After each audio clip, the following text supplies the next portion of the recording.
Hello and welcome to the video. This is a quick overview of one of the latest flight controllers from HolyBro. Now, I use a lot of flight controllers here. I'm always building and tinkering with stuff, and one of the vendors that we often overlook is HolyBro. I've used a lot of their Pixhawk style flight controllers in the past, but their Kakute series is actually really good too. This is their Kakute 743 Wing, and this has an awful lot of goodness inside. It's absolutely not priced for those of you that are budget conscious. Put links down below to other things if you are. I got this one from 3DXR. The really interesting thing is it comes both with and without pins soldered on it. Unfortunately, that does mean that we're talking about a very expensive flight controller if you don't like soldering, but if you want a high-end alternative to something like a Pixhawk or a Ardupilot style flight controller, then this should probably be on your list. So this HolyBro Kakute H743 Wing is a full-featured flight controller with a layout specifically designed for Wing and also VTOL apps. It has a very powerful H743 processor in this, running at 480 megahertz, and it also has CANBus support as well. So this has really got a lot of the features that you'd find typically on a Pixhawk style flight controller. Dual camera support with a switch, on and off for pit switch, 5 volt, 6 or 8 volt outputs, 9 or 12 volt outputs for BECs, and a plug and play for GPS, CANBus and I2C ports as well. And this thing is tiny. I thought when I was getting this in that this was going to be something that was physically pretty big, but actually that's it. Now, that doesn't look particularly small. It is that kind of dual board layout, but if I put it by something like a Matek F405, you can see exactly how small it is. It is very, very compact, and they managed to squeeze a lot into a relatively small package. But this power doesn't come cheap. That kind of processor and those additional features are really designed for the professional or prosumer or high-end hobbyists, really. So this isn't going to be a £40 flight controller. It's an awful lot more expensive. The really nice thing about this is that it does come like this one with all of the pins soldered. It also comes without the pins if you want to do those kind of things yourself. Interestingly, the price appears to be the same. So if you are not happy about doing all the soldering, and I know lots of people that I speak to aren't confident with their soldering, you can order this and it will come with everything already attached.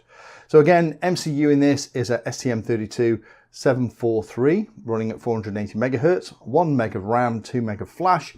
IMU is an ICM 4266P or SPI connected, a BMP 280 Barrow, and it's a 807456E OSD chip, although this will run, of course, with things like analog FPV as well as digital HD systems too. Black box is available via an SD card, and there are 14 PWM outputs, 1 CAN output and 5 ADC outputs like battery current sensor and things like that too.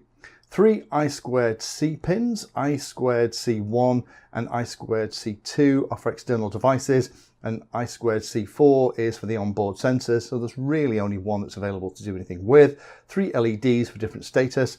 USB is actually connected. If I unpack this other bag of goodies that you get, you do get the cables and stuff that you need, but then you'd want to at this price point.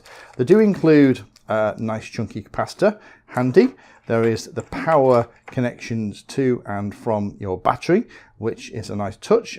Decent connectors as well, the proper AMAS ones. And we have the USB cable that plugs into the side here. We'll plug it in a moment and I'll show you it. It comes supplied with Ardupilot installed. The only thing I can't find on here that I would have liked is some kind of buzzer. So be aware of that.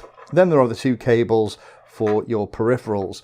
Personally, if I was getting one of these and setting it up, I would go for something like this Matek AP Perif Drone Can GNSS. This model number is an M10Q3100. This would plug directly into the GPS port on here and work great. Again, I'll put a link to that if you're interested. Dual camera inputs on here as well, and it will support 90 amps continuous or 220 amp peak. So really, I would not want to push this much over 20 amps for any length of time. Supports both Ardupilot and INAV. Again, comes with Ardupilot on it. Be aware though, with INAV, I have been looking at the GitHub repository for that. I can see a number of issues at the moment with the target for this in INAV, but those guys are pretty quick on this stuff, so I wouldn't expect it to take long for them to iron out all the little bits and pieces on here. 3 to 8 S LiPo support, 5 volt BEC output, that's going to run your receiver, your camera and other bits and pieces.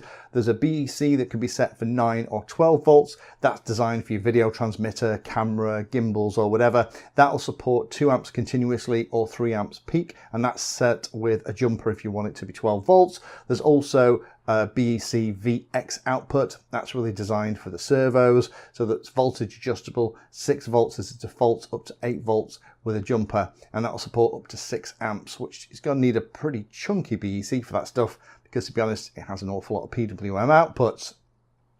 In terms of the physical size, this is 25 by 25 millimeter mounting. Dimensions are 45 by 30 by 13.5 millimeters, although you're obviously going to need to allow a big chunk on top, probably another 15 millimeters, to allow you to get your DuPont servo style leads on and off all these pins that come pre-soldered in this particular version.